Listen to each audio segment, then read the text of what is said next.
Representative Matt Caldwell, welcome back to FLITernetTV. So you just won a hard-fought primary election, and now you're on to the general. So what are you thinking? What's going into the general? What's going through Representative Caldwell's mind as you get ready to take on this general election? Absolutely, and really was an awesome experience. You know, we were on the road nearly 80 weeks, 90,000 miles on the primary. That's it? And yeah, just a couple of miles down the road, our hashtag two-lane travels as it was. But you know, we were talking to 1.5 million voters roughly, and now it's a shift. And now you got 8 million voters. It's a general election. We've got to make sure to get out there and communicate the message, and we're going to continue to work hard at it. Well, it's no coincidence that our color's green and you're running for what is the agriculture office, because Florida's very green. But before we actually get into that, let's talk a little bit about your background. What drew you to run for this office? Yeah, I'd always been an advocate and involved in ag and natural resources. I'd chaired the committees and subcommittees throughout my entire 8 years in the Florida House, and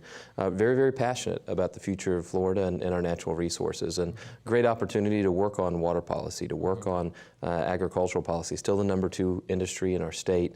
And really, it's an office that impacts a wide swath of jobs. I mean, blue-collar jobs of all variety are overseen by this, so very, very critical. Tell us and tell the voters, you know, about some of the legislative achievements that you're most proud of. Absolutely. You know, I got involved because I cared about our Caloosahatchee River, Everglades issues, challenges over a decade ago. When I got to the House, I wanted to be involved in ag and natural resources and got to chair that. Ended up carrying the bills in 2013, major overhaul of Everglades legislation, made a tax permanent in the Everglades agricultural area for long-term stormwater, and making sure that what comes off the farms doesn't hurt the Everglades. Making sure that we're finishing the projects, Legacy Florida Act in 2016, $200 million a year to build these projects.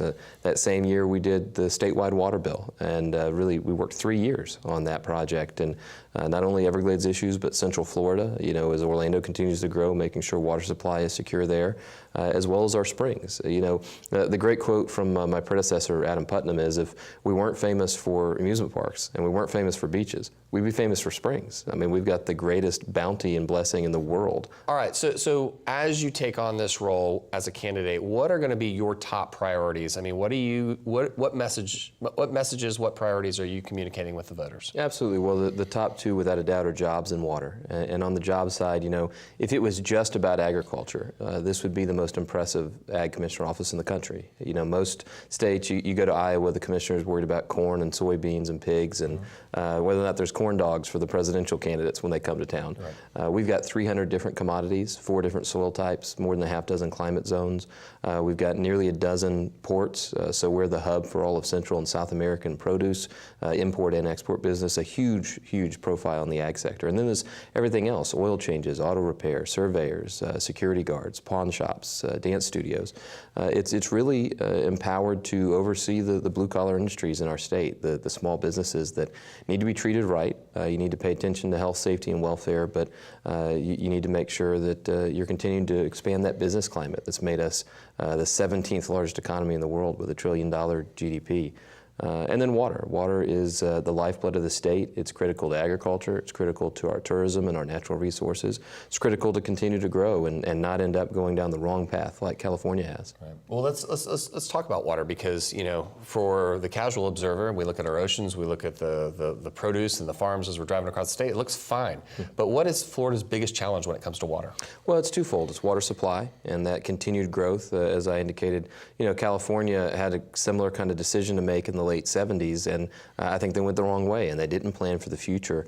As we've got 22 million people now, and you got areas like Jacksonville and Miami and Orlando and Tampa and Fort Myers, my home region, going to continue to be major metro communities. You need water supply, and you need to make sure it's secure and that you're not using it at the detriment of your natural resources, your springs, your lakes, your rivers, and agriculture. Agriculture obviously isn't going to be able to build massive desalination plants or reuse lines like an urban sector is. So a partnership with the state to really focus on infrastructure for the future. And then water quality. It's critical. We've got to get it right. You know, the office oversees, because it had county fairs, it has ride safety at amusement parks. So it's in charge as well of tourism. #1 one industry in the state. And if we don't get it right, if we don't solve these challenges with algae, et cetera, then we're not going to be able to be successful and continue to be successful and lead the country in that aspect. Yeah, so let me ask a question about that. So as the commissioner, you're charged with protecting consumers. What's kind of your philosophy on having a healthy and responsible protection of consumers, but also balancing that with a healthy business environment for the state? Yeah, absolutely. And as I said before, the job is public health, safety, and welfare. You want to make sure that people who are operating the gas pumps, that when you want a gallon of gas, you're getting a gallon and not getting shortchanged. That when you go in to use the quick service food, the fried chicken and the sandwiches there, that they're in good quality. You know, you're looking at Publix and making sure the deli slicer is clean and appropriate, and watching out for consumers every single day. Now, outside of that, let the free market figure it out and figure out what consumers want and meet those needs. Well, so when you talk to the voters, obviously you've got to make your case to them, and so why should Florida voters vote for Representative Matt Caldwell to serve in this office? What's your case that you make to them? Well, I'm deeply passionate about the issues here. You know, my family's been in Florida since 1826. We've seen a lot of change over that period of time, and I plan to make it the home for myself and my family and hopefully future generations. And so paying attention to these critical generational issues like water supply and water quality, getting our natural resources right, our beaches, our springs, and then focused on continuing to be a success story. I mean, we really have such an awesome economy, the opportunity, 1,000 new people a day, customers for anybody to grow a business with, and it takes a commitment, though, to policy and right decision making, and I'm certainly right there going to be focused on that every day. Yeah, and when you look at that, the balance between agriculture, right, second largest industry, and tourism, I mean, those are really two of the three legs of the stool. Yeah. You know, when you're looking at those two expansive industries, and they really kind of come at the same problem from different angles, I mean, how are you going to communicate with each industry, because they're just so different? Yeah, and part of it is just being available like we have been. You know, that's the way we campaigned. Those 90,000 miles put us in every corner of the state once a month, and making sure that we understand the nuance of what's important to different amusement parks. You know, what's important for Disney and Universal isn't the same as the small mom and pops that are still out there, you know, with an alligator farm or, you know, the opportunity to ride small rides. And same difference in agriculture. You know, you've got the oyster industry in the Panhandle, and you've got tropical fruits and vegetables in the South End. And so being present, understanding it, interacting on a one-on-one basis, that's really key, I think, to being conscientious about those questions. Yeah, I mean, I think the department is just so much bigger than everyone even thinks about. You know, I mean, they just think of agriculture, but that's expansive in and of itself. So when you look at some of the other departments that people don't see or think about, what departments are you looking forward to taking a leadership role in that aren't in that core agricultural bucket? Sure. You've got consumer services and overseeing consumer protection, making sure people aren't being scammed and being subjected to fraud. And in a state that has such a high senior population, that's really a focus we have to be concerned with. Has an Office of Energy Policy, and where we're going to head in the future. Obviously, natural gas has come to define our energy markets over the last decade, but that's not going to last forever. And what does the next phase look like, and being prepared for that, just the same as we've talked about with water policy. A lot of opportunities to get into the issues that really frame the future of our state. Right. Well, and you know, if you just take energy alone, I mean, that's one that has been so diverse in past years, and you know, looking at everything from standard energy delivery to solar, you know, that's one where we've seen the current agriculture commissioner take a leadership role, you know, in that space of energy. Let's just talk about that for a sec. You know, where do you see the office, the role of the office as a convener? Do you see it as setting policy and promoting policy? I think it's all of those things. It really is the task to figure out, you know, where are we headed, and be prepared for that paradigm shift. And whether that means changing the structure of the public sector, of how the regulations are put in place and what maybe prevents innovation, that's really the attitude I'm always going to take a look at it from is, you know, look, the free market will find a way to answer the question. More often than not, government is behind the curve when it comes to that. You see the innovation that's happened in transportation with driverless cars and the transportation network companies, Uber and Lyft. I mean, we fought hard on those issues while I've been in the House the last 8 years to bring government to the 21st century on those questions. And that's the kind of attitude you're going to have on all these other policy areas. Fascinating, fascinating. Okay, so when we go back to just what we drink out of our tap every day, I got to go back to water just real quickly.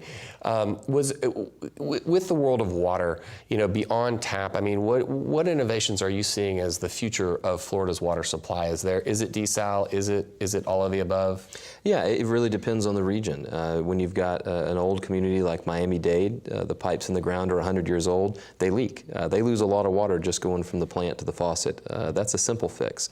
You've got areas like Jacksonville that are going to continue to grow. You need big infrastructure, reservoirs.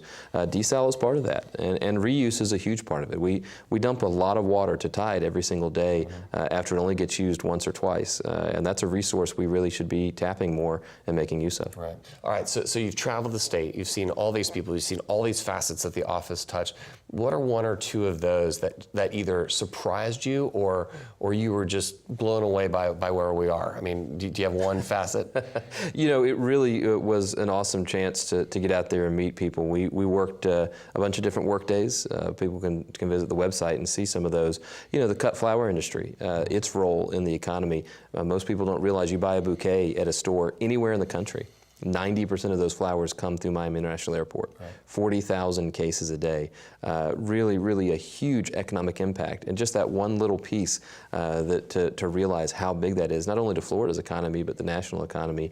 Over and over again, meeting people that are just plugged in. We did an oyster work day, oyster farming, the change from the wild harvest. Those are a lot of fun, a lot of fun. Yeah. All right, well look, I think the biggest question for voters, if they want to get involved, where do they go to get involved with your campaign? Absolutely. VoteCaldwell.org is our website. We're also on social media, that hashtag 2LaneTravels. They can follow along as we do the next 90,000 miles and see where we're going and where we've been, and certainly hope we can interact with them. Well, Representative Caldwell, I gotta say thank you so much for your service, and thank you for putting your hat in the ring. We know you've got a tough and hard election ahead of you, campaign ahead of you, and we look forward to having you on the program again soon. Absolutely. Thanks for joining us. Thank you. Thanks. Appreciate it.